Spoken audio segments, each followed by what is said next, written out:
Hey guys, Oscar Combs here with the ISO 9001 group. In today's episode, we're going to walk through ISO 9001 5.1 Leadership and Commitment. I'm going to provide some clear English interpretations of these clauses and give you some examples so that you can determine if your top management is meeting the standard. Let's talk about it.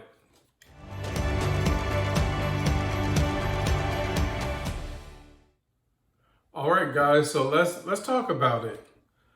If you have a copy of the ISO 9001 standard, please feel free to pull it out and turn to clause 5.1. When we get into clause 5.1, it talks about top management shall demonstrate leadership and commitment with respect to the quality management system. Let's talk about top management. It's the highest level of management in your organization. It could be individual or it could be a group of individuals, right? May make up your top management in your company. So that's who the standard is talking about. And the standard lays out several requirements, A through J, for top management. So let's get into A. A says taking accountability for the effectiveness of the quality management system. The standard requires that your top management, individual or group of individuals, the highest level in your organization, is taking accountability for the effectiveness of the quality management system. So is the quality management system working, basically, right? So we have typically in the organization, you have a quality manager, and the quality manager is ensuring the implementation of the quality management system on a daily basis, working with all of the other departments, making sure that the quality management system is meeting all the requirements of ISO 9001, for example, or it could be other standards. But the standard says that it's the top management's job to ensure that the quality management system is effective. So the top management doesn't just give this over to, say, the quality manager and leave it alone. So to determine the effectiveness, it requires ongoing monitoring and follow-up metrics, things of this nature. All right, let's talk about B. B says ensuring that the quality policy and quality objectives are established for the quality management system. It says that top management needs to ensure that the quality policy and objectives are established. It's top management's job to make sure that we have a quality policy. It's top management's job to make sure that we have objectives.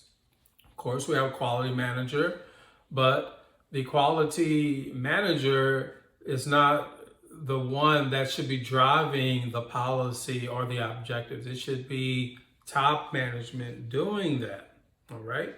So, because it also says that we need to ensure that we have a policy and objectives and to ensure that they are compatible with the context and strategic direction of the organization. So you see why that's important for your top management to make sure we have a quality policy and objectives, because the quality manager may not be aware or familiar with the strategic direction of the organization. Hopefully they're familiar with the context of the organization, but maybe not. So top management has the full picture. And so top management would be able to ensure that the quality policy and the objectives are aligned with the bigger picture of the organization. All right, so let's move on and talk about C, clause 5.1C. It says ensuring the integration of the QMS into the business processes. So all of these documents, the quality policy, objectives, all the procedures that we have in place for the quality system, that we're making sure that this is integrated in the day-to-day business. Like, so when everybody is doing their activities on a day-to-day basis, that they are following the system and that all of these systems are integrated in our day-to-day activities. They're not just documents, basically, is what the standard is saying, that we don't just have a lot of documents, that we're actually integrating all of these requirements into our day-to-day business. All right, let's get into D. Promoting the use of the process approach and risk-based thinking. Promoting it. That means talking about it. Not one time, not two times. You know, your quality system is not a project. Just because we put a lot of effort, came together, implemented a quality system, is not over. The work just started. So now we need top management to promote process approach. So what's process approach? That's just making sure we all understand inputs and outputs. So everything that we do in our organization, it's a process, and every process in our organization has an input and it has an output. So top management is to promote that principle and that logic, that concept to everyone. And also the concept of risk-based thinking. So risk-based thinking is thinking about risk, right? Risk is the effect of uncertainty. So if we're making decisions and we're not considering risk and we're just assuming that everything is going to work out just like we planned it, we all know it doesn't work that way. So top management is responsible for ensuring that everybody is considering risk in their processes, in their day-to-day activities. All right, so we need to promote that. All right, in E, it says ensuring that the resources needed for the quality management system are available. So it does no good to have this nice quality management system and you can't train people on it, you don't have any auditors, or you can't bring in auditors, you don't have enough team members to help you write all the procedures. People don't have time. Quality manager feels like they're bugging people all the time because people just don't want to be involved or they just don't have the resources. That's what it's talking about, guys. It does no good to have a quality management system and top management has not provided the resources to make sure that the quality management system is effective. All right, so in F, let's move on, talk about F. F says communicating the importance of effective quality management and of conforming to the quality management system requirements. So communicating is the key word here. Hey guys, we need to, ensure that our quality management system is effective.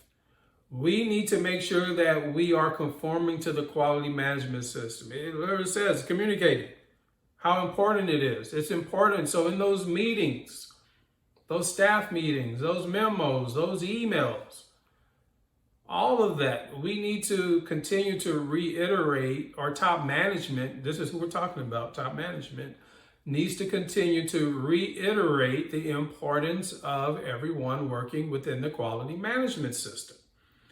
Also, the importance of everybody conforming to the quality management system. All right, let's move on. Let's talk about G. G says ensuring that the quality management system is achieving its intended results. Okay, why did we implement a quality management system in the first place? Was it to improve our company, improve our operations, maybe provide more structure, maybe our customers are requiring us to do it? That's a good point. Why would your customer require you to implement ISO? Have you ever thought about that? Besides, our customers are required. Most of our clients tell us that.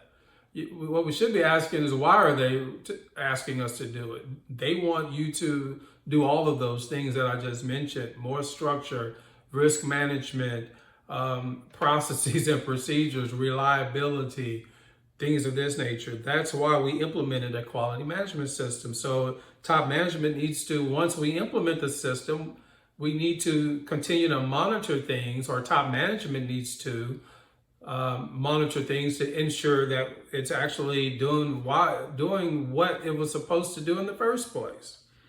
All right, let's move on to H. H says engaging, directing, and supporting persons to contribute to the effectiveness of the quality management system. I like the word engaging because it means that top management should be talking to people, actively engaging people. Top management should be directing people when it comes to the quality management system. It should be supporting them if they're trying to work within the quality management system. Top management should support that, not discourage it, not discount it. No, we don't have time for that. Or no, just get it out. No, okay. It's important for us to follow the policies, the procedures, the process that we have in place. So top management is going to support that. All right, I says promoting improvement. Promoting, here's that word again, promoting improvement. Day to day, we should be striving to get a little better every day. And so we need to promote that, or sometimes people become a little stagnant or complacent and just continue doing what they were doing, and it doesn't help the organization move to the next level. Then I, the last one, or J rather, says supporting other relevant management roles to demonstrate their leadership as it applies to their areas of responsibility. So when top management is working or talking to the other department managers in meetings or one-on-one, continuing to reiterate the quality management system, or encouraging them and supporting them to implement the policies and procedures within their areas of responsibility, within purchasing, within HR, within production, within operations, maintenance department, human resources, sales department, all of those departments. So don't just, when you're talking to those departments, continue to reinforce or reiterate the quality management system. Guide them to the policies, guide them to the procedures that they should be following.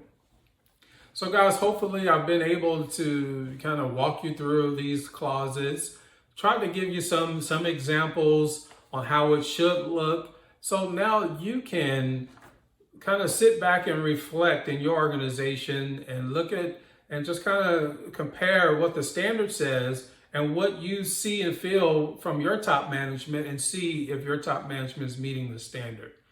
All right, guys. Well, hopefully, you have the time to share this video. Maybe leave a comment. Maybe you have something to say on this topic of leadership and commitment. I would love to hear it.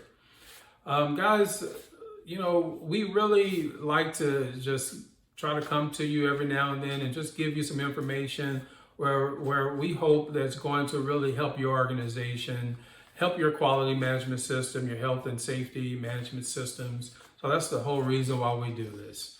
Oscar Combs here with the ISO 9001 group, helping organizations improve their operations and reduce their risk. Talk to you next time. Bye-bye now.